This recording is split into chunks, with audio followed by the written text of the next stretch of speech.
Hello viewers, welcome back to my channel The Learning Destination, and today we are going to see a very useful topic. So basically we are going to cover it how we can create the RDS instances inside the AWS cloud and how we can access it using EC2 instances. So let's focus on the practical sessions. So in the under the services you can select the RDS services.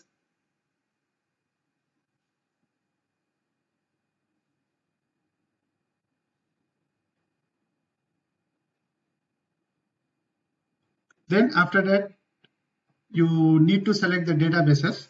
You say create database.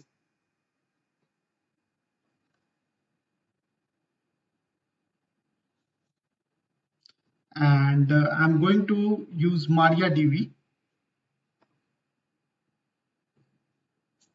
So I have selected this database. Then here you can select the version. So whichever the latest version, you can select it from here. Then after that, it gives you facility whether you want to create as a productions or you want to use this instance as a dev or testing purpose or free tier. So since this is just for tutorial purpose, so I am going to select free tier. And database instance identifier, I'm going to give it name like database 5.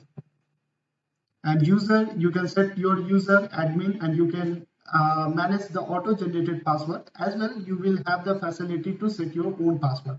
So I am going to set my own password here.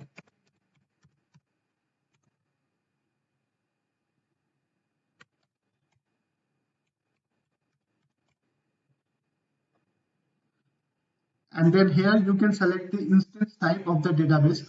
So I am selecting DB2 micro because you know that it is very costly. Even if I keep running it 30 minutes, still it will cost a higher amount. So that's why I am only selecting DB2 micro. DB2 micro. Then after that, it will give you the storage type and it will give you the facility to how much storage is required to create your database instances. Then after that, the VPC, if you have created any separate VPC, you can select it from here. So I'm going to launch itself in the default VPC. Here the security group you can select. Here also there is the options coming like whether you want to give access to this instance by, basically you want to allow the public access to this particular database or you want to access it internally. Likewise, I am going to leave it as internally and I'm going to access this database particularly from the EC2 instances. So I'm not giving the public access here, but you will have the facility you can choose here.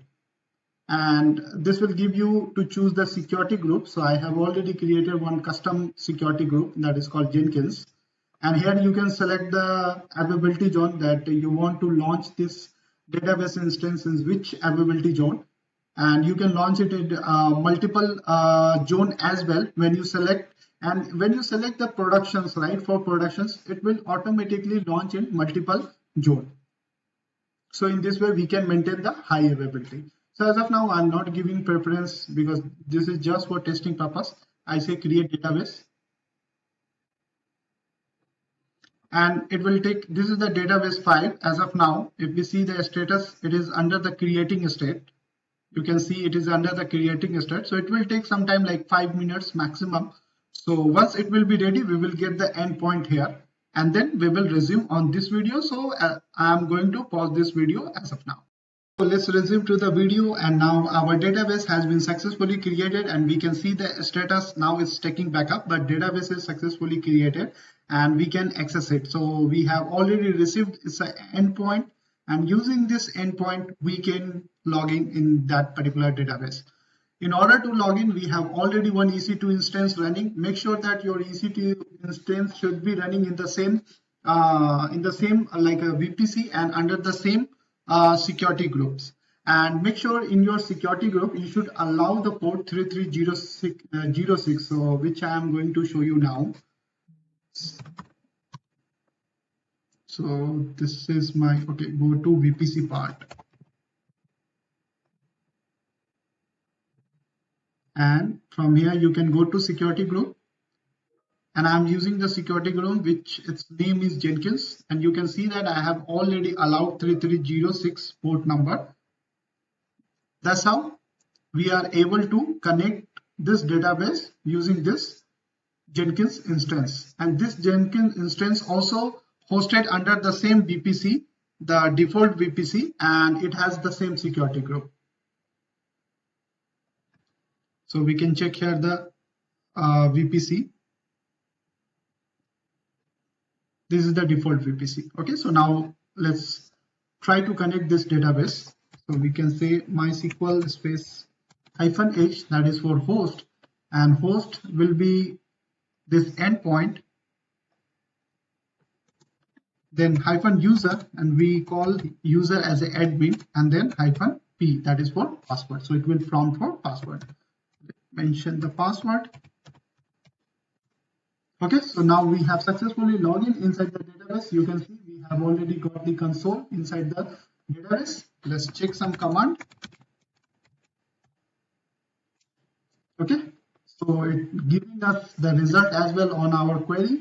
So we have successfully created our database and we get inside. So this is the whole overview that you can create the RDS instances, and that's how you can log in inside the MySQL database or any other database. So that's all for this lecture, guys. I hope you like this video, and if you have any queries, just put me in the comment sections and I will take it from there. And I'll see you next week with my next tutorials. Till the time, bye bye. Thank you so much for watching this.